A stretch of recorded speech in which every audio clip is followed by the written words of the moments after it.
What is up, humans of the cardboard? Welcome back to Just Nuts, guys. Today, I've got another deck profile for you. This time, we're looking at LAIR of Darkness. This is one of my favorite decks of all time, if not my favorite deck. I don't even know if I can tell you a favorite deck, but this one is definitely one of the competitors vying for that spot. But I love this deck. It has some crazy interactions, has some crazy cards it can take advantage of.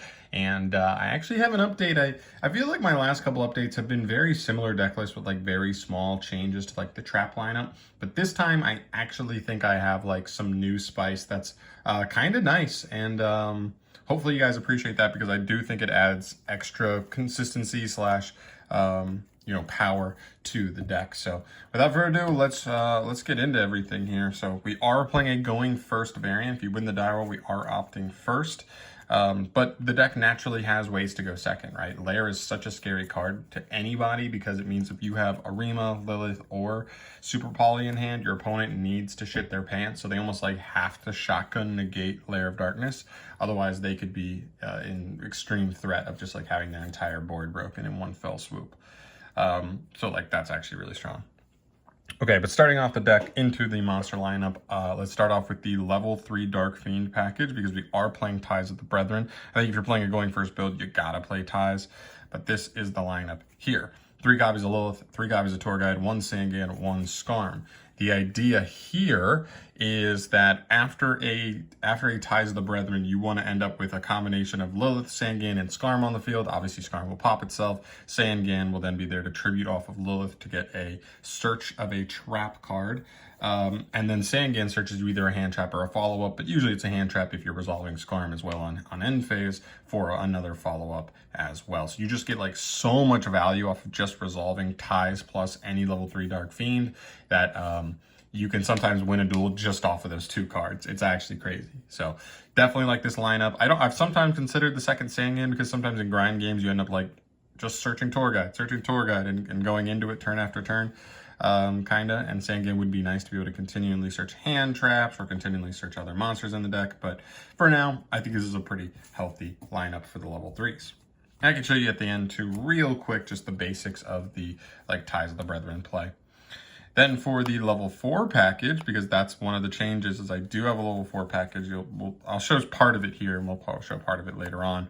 3 Arima, and 1 Barrier Statue of the Abyss. So this is another really interesting one, because when you look at the metagame, there's actually not as much dark as there normally is. Now, there definitely are going to be matchups where this card is not insane, but even decks like I don't know, I guess you could say something like Phantom Knights right now, they play mostly in dark, but there are certain cards you can't, depending on the kind of build they're playing, you're keeping them off of Ice Sold and stuff like that. So they do have like a little bit less extendability there. It's not the biggest deal, but like obviously any matchup except for a matchup like that, you are going to have the ability to like very easily stun them out.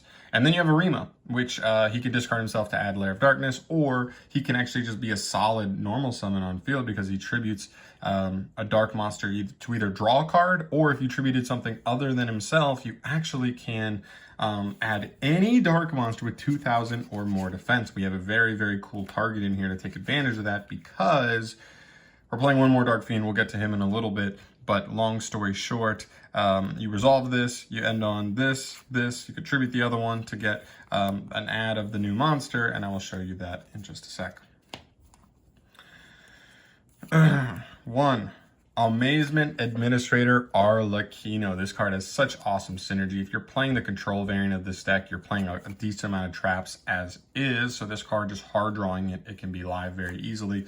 But also given the fact that Arima makes this card not live, but searchable, you just need to tribute anything but himself, and that includes your opponent's monsters. So you could legitimately just go like activate LAIR, Arima tribute an opponent's monster to search Arlecchino, and then as long as you had any trap in conjunction, or your opponent activates a trap, he will jump out of the hand and just add to your board presence. So a very, very good one of hard drawing him is not a problem at all. I really, really like it. He fits so nicely in the deck, I think. All right, and then for the pseudo monsters, they kind of suck to draw, but the artifacts, 1 Scythe, 1 Moral Attack, this is better turn 1, this is better later on. and also random matchups that don't care as much about Scythe, but you can recycle these and trigger them again later on, but they're bricks, but we also have ways to like deal with them, so it's nice.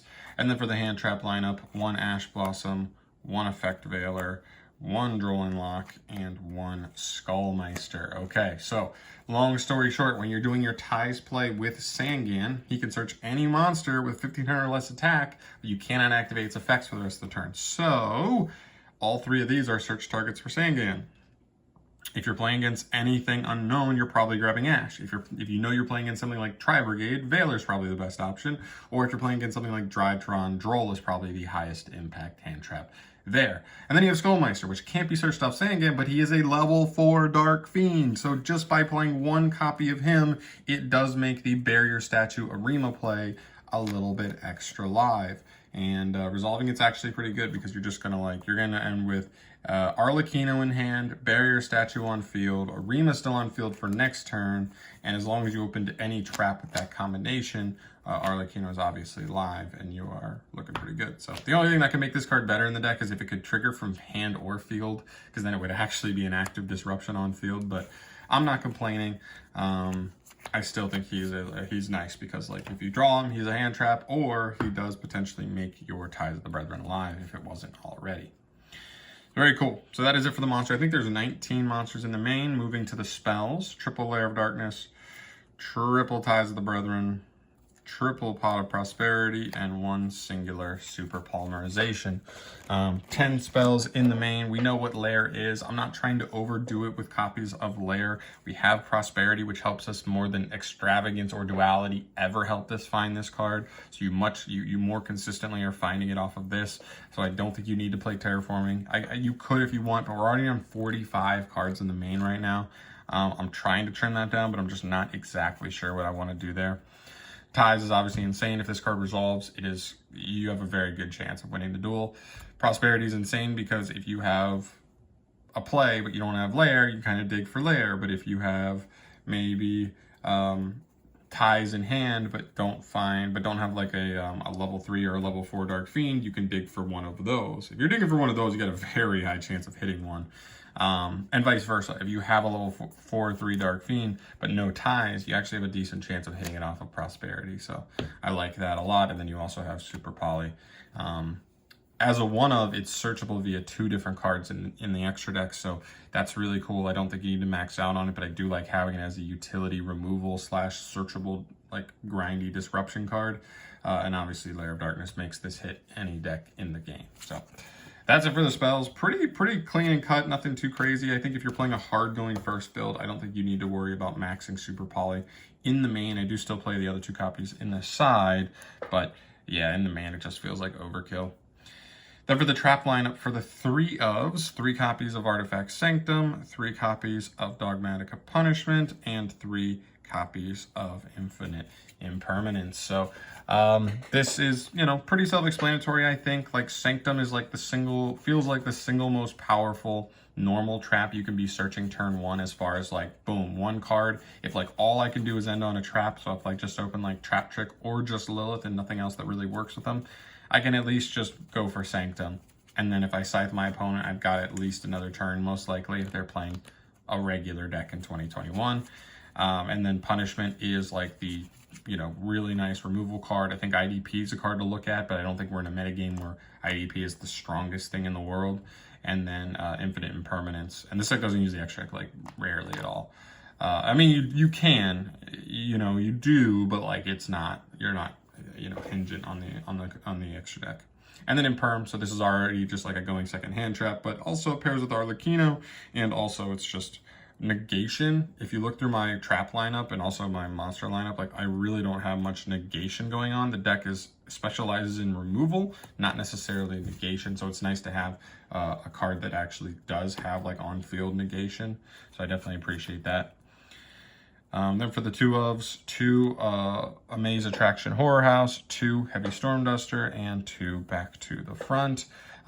This card is just for Arlecchino. I want 2 because I want one, if I draw it with him, I still want to have one in the deck to be able to get off Arlecchino, but also sometimes you're going to stop them for 1 turn, still won't be able to OTK, so you still want to have a second one in the deck to be able to interrupt them again with the Arlecchino, and then heavy Storm Duster. The deck has like very little back row removal, so just having something like this does give us the utility of doing stuff. Plus, it feels so disgusting, like to go first, your opponent try and play Tri-Brigade, you just keep them, you like scythe them so they can't go in the X-Deck, and then when they try to set 2 or 3 cards, you just like heavy Storm Duster the back row. You hit like a Revolt and a Strike, and the duel's just over.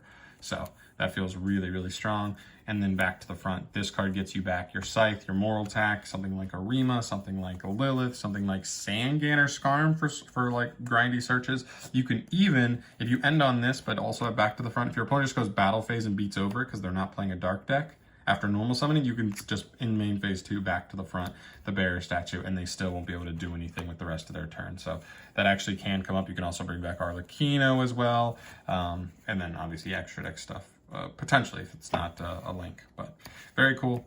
There, and then the last card in the main deck is Trap Trick. I'm only on 1 right now. I kind of want to play 2, but again, 45 cards. I'm trying to keep this list concise, because Ties of the Brethren is really important, but it's harder to see when you keep bumping up the deck count. So 45, I think, in the main, 16 traps, 10 spells, and 19 monsters. It's actually been pretty consistent test hand-wise. Even the bad hands, like the quote-unquote bad hands, just mean you just set 4. And like, we know how that can work. You can still easily, especially versus combo decks, win duels by just setting 4. So yeah. Then into the extra deck for the Link 2s, right? We Witch's Apprentice, Beat Cop from the Underworld, and Predaplant Verte Anaconda. So what's really cool here is she helps you OTK, but also like is a floaty beater on board, buffs all dark monsters by 500, and lowers all light monsters by 400. And if she's destroyed, she can add any dark monster from grave back to hand. And Beat Cop is the only generic monster in like extra deck history that like really synergizes with Lair of Darkness. If it's made with 2 dark monsters with different names, you can just tribute a monster on the field to put a token on something, and then it can't be destroyed the first time it would be destroyed. You just remove the token instead. So that can be really nasty to just be able to generically make this tribute an opponent's monster to then make like your Lair like unpoppable, which is really annoying for your opponent. And then Anaconda. We play the Super Poly, so this essentially just becomes a non-targeting, non-destruction removal card. If you can bait out something like a Dragoon and somehow get into this, you can then just like out the Dragoon while on your way getting into something like at least a Dragostapelia, maybe even a Trifio Veritum, which is really, really good. For the links, 1 Almirage, 1 Spider. Almirage is there for if you open exactly Sangan or Skarm, but really no like ties or anything like that. So you can just normal them, link them off, because I want to get their searches on turn 1 ideally, because 1, if you just set them as like a defensive card, you are leaving yourself open to the possibility of your opponent just like making unicorn and like spinning them, which we definitely don't want. So I'd rather just like secure the search turn 1, and because I just think like I don't want to miss out on that value overall. And then Link Spider, this card is there so that particularly for your Link 2s, so 1, she needs 2 darks with different names. If you had 2 tokens, you could take 1 of the tokens into this while you have Lair on the field, and they would be 2 different named dark monsters. And then Verte takes 2 effect monsters. So if you just had a token in another monster, you could take a token into this and still be able to make Verte. So just makes those Link 2s a little bit more clean in the deck. Then for the Super Poly package, we've got 1 Starving Venom, 1 Trifia Veritum, 1 Dragostapelia, 1 Mud Dragon of the Swamp, 1 Duplexer Chimera, and 1 Predaplant Chimera Phlasia. Really, really cool lineup here, to be honest. Like obviously these 2 come up the most probably just because if Lair's on the field, they're like super live, but Dragostapelia comes up against fusion decks, and what's particularly good about these ones, why they're the best ones, is they are walking disruptions. This is just like a once per turn impermanence, and this like negates a summon from the extra deck, which is pretty strong. And then Mud Dragon covers some weird matchups. Duplexer is there for like Salads, Code Talkers, Math Mechs, and Adignisters, kind of covering all 4 of those matchups at the same time. Just, you know, it's nice to have. And then this, you can make it, but usually you're making it by making Verte, right? You make Verte, he's already a Predaplant, he can make another monster on the field dark, which means this like is all free to make because then you send Super Poly and then you just fuse off those two. And then this, when it leaves it can like banish a monster with a lower, equal to or lower level than it on field. It gains 1,000 and takes 1,000 if it battles a monster. And during the next standby after this card hits the grave, you can add a Super Poly from deck to hand, making this also a pretty decent send target off of your Dogmatica punishment. If you don't think the extra pop is worth with Intus, then sometimes you're just like, yeah, you know what, give me a Super Poly to grind it out. I will take that.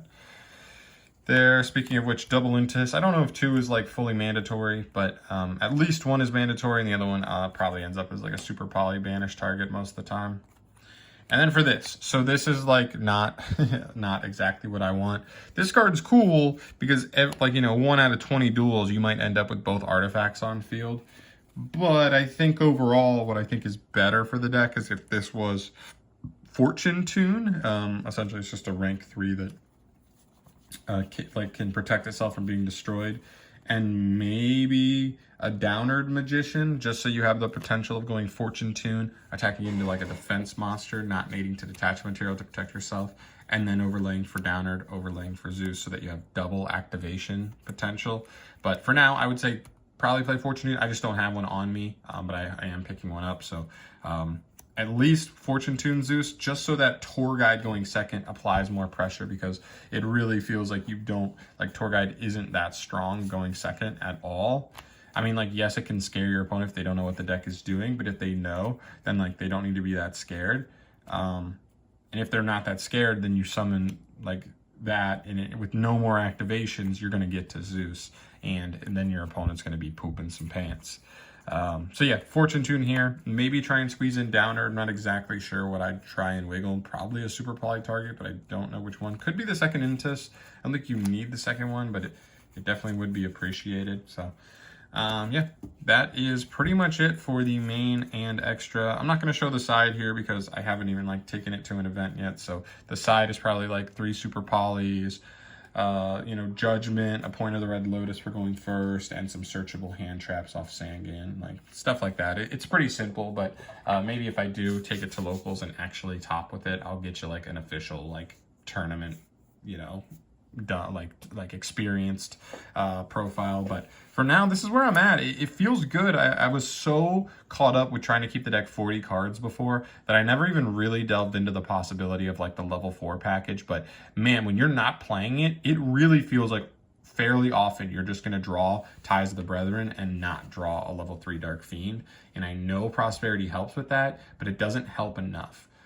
It still feels like at least 1 out of 10, maybe even 2 out of 10 duels sometimes, you will just draw ties with no monster to use it on. But having the level 4s means you add 5 more targets, which means you have 13, and that doesn't include Prosperity digging for them. So I like that a lot. The deck feels pretty consistent. Like I said, your bad hands, your quote-unquote bad hands, are just like maybe normal summon a Lilith, normal summon a Tour Guide to go into like either Sangan or Skarm or something, or maybe even if you have Lair of Darkness in hand, and then just setting 2 or 3 back row. Like, that's a bad hand in this deck. And then there's other bad hands, like theoretically you do play some bricks if you just open like both artifacts with Sangan or Skarm or Barrier Statue, right? You do have some bricks, but Super Poly as well, like, but that's still an interruption especially if you open LAIR.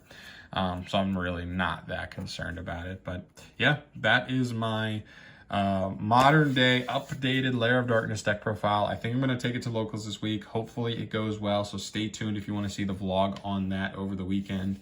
And yeah, that's going to do it for here, guys. Thank you so much for watching. As always, let me know in the comment section down below any tips or whatever for the build. I kind of just build this by myself, so I definitely would appreciate any suggestions on that. I've kind of gone through a lot of stuff, but I still would appreciate some suggestions. Maybe it's worth to look into going heavier on the Amazement package. That could definitely be a thing, because like it has such great synergy with Lilith, and it doesn't need to summon until the opponent's turn, so it doesn't conflict with Ties of the Brethren and stuff like that. I don't know, but let me know your thoughts down below. I look forward to talking to you about that. Thank you so much for watching. As always, I've been rambling too much at the end of this video. I'm out. Subscribe if you haven't. You want to see more stuff. Peace.